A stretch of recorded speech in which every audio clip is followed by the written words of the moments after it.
Assalamualaikum warahmatullahi wabarakatuh. Halo teman-teman semua, selamat datang kembali di channel Mars Entertainment. Jadi kali ini kita akan membahas terkait soal-soal CPNS, khususnya di bagian subtema integritas. Jadi soal-soal yang akan kita bahas itu berasal dari buku ini. Nah, teman-teman bisa banget mendapatkan buku ini melalui link yang ada di description box.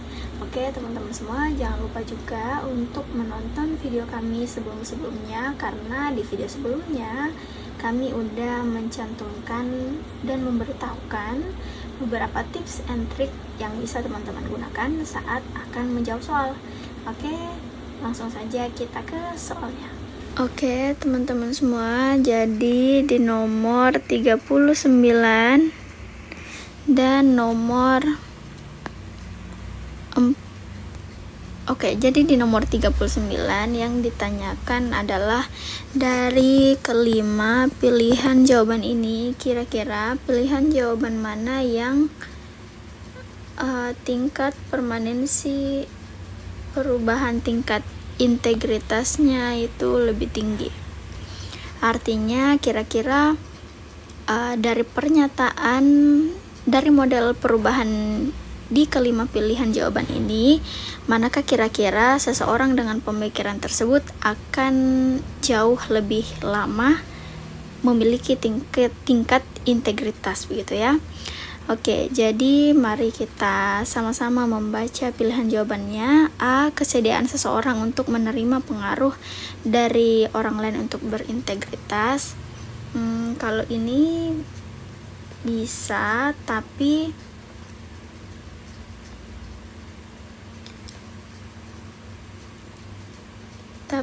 tidak begitu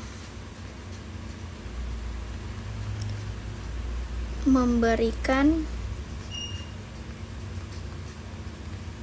pengaruh, karena kesediaan saja itu tidak cukup untuk membuat orang konsisten dengan sikap integritas. Oke, lanjut. Berintegritas dikarenakan integritas sesuai dengan apa yang ia percayai dan sesuai dengan sistem nilai yang dianutnya. Ini bisa menjadi salah satu pilihan jawaban.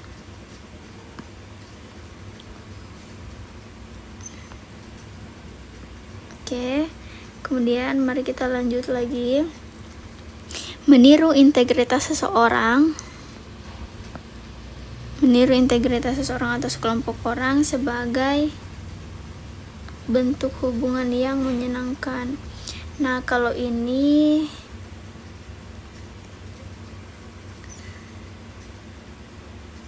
sepertinya kurang ya, sudah kategori kurang, karena individu tersebut itu hanya sebatas meniru, artinya belum ada kesadaran pada dirinya, namun ia hanya melihat dari apa yang dilakukan oleh orang lain, sehingga tingkat permanensi di pilihan jawaban C ini bisa dikatakan sangat kurang. Oke, kemudian di bagian D, bersedia berintegritas.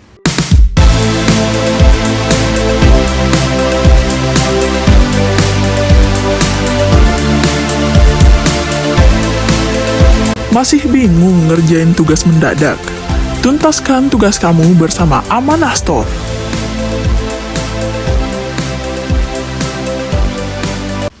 Bersedia berintegritas sebagai cara untuk memperoleh reaksi positif seperti pujian, dukungan, dan simpati. Nah, yang perlu digarisbawahi adalah ketiga sikap ini, karena bila mana individu ini tidak mendapatkan reaksi yang positif lagi, nah bisa saja individu tersebut akan berubah sedemikian rupa, tidak memiliki sikap integritas lagi, karena dari awal seseorang ini bersedia untuk berintegritas hanya karena ingin mendapatkan reaksi positif. Oke, lanjut ke pilihan jawaban berikutnya. Berlaku integritas sebagai bagian dari kepatuhan. Kepatuhan terhadap kode etik dan kode perilaku dalam berorganisasi. Nah, jadi kalau pilihan jawaban yang ini, tunggu ya, ini juga kurang. Nah, kalau di pilihan jawaban ini bisa saja, tapi masih kurang. Mengapa demikian? Karena ketika dalam organisasi tersebut itu tidak ada penegasan terhadap kode etik dan kode perilaku terhadap karyawan, misalnya karyawan, maka tentu si individu dengan model perubahan di bagian ini tidak akan konsisten dengan sikap integritas dalam dirinya, karena mungkin saja menurut mereka kepatuhan atau ketidakpatuhan tidak akan begitu terlihat. Nah, jadi dari kelima pilihan jawaban ini, tingkat permanensi perubahan integritas yang lebih tinggi sudah jelas ada di pilihan jawaban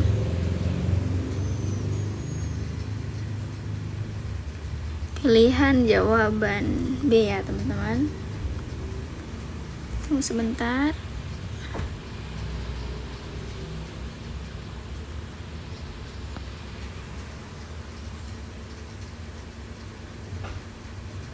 Oke.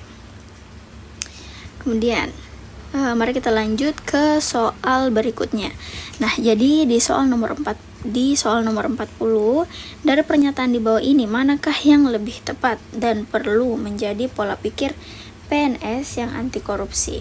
Oke, teman-teman silahkan menjawab soal ini dalam waktu 10 detik.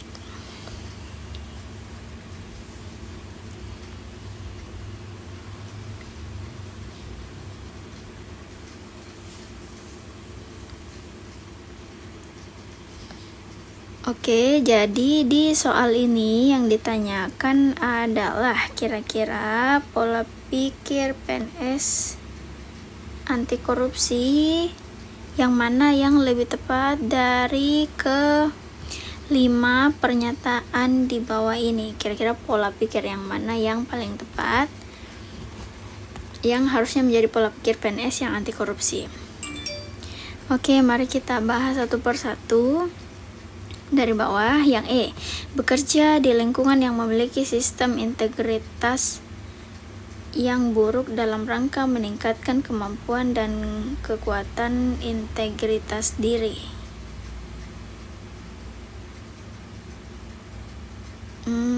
Kalau di pilihan jawaban ini sepertinya masih kurang tepat.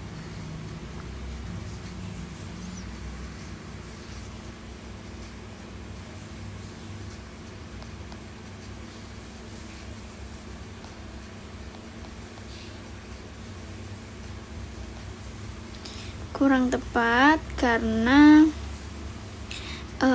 dengan bekerja di lingkungan yang memiliki sistem integritas yang buruk, yang tidak dilandasi dengan sikap integritas dari individu tersebut yang lebih baik, maka tentu saja hal ini akan mendorong seseorang untuk melakukan korupsi.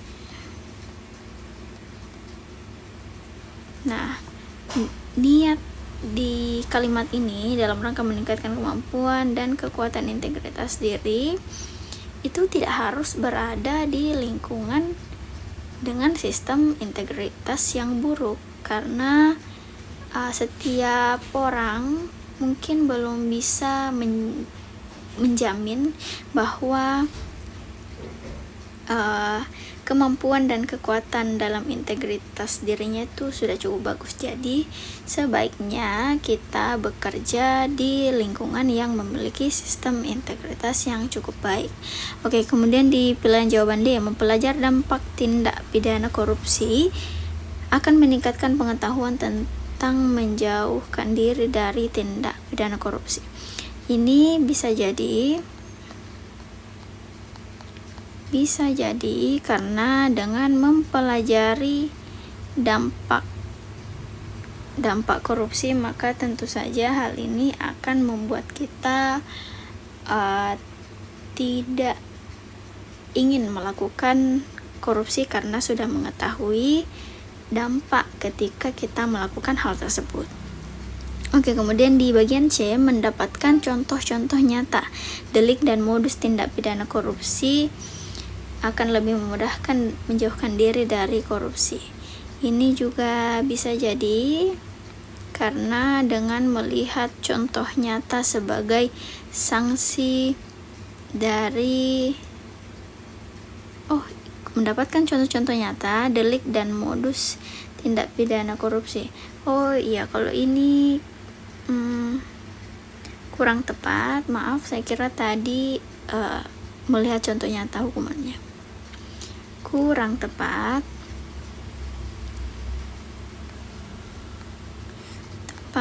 karena bisa saja kita meniru apa yang kita lihat, terlebih lagi jika hal tersebut tidak terdeteksi atau orang tersebut tidak mendapatkan sanksi. Oke, lanjut.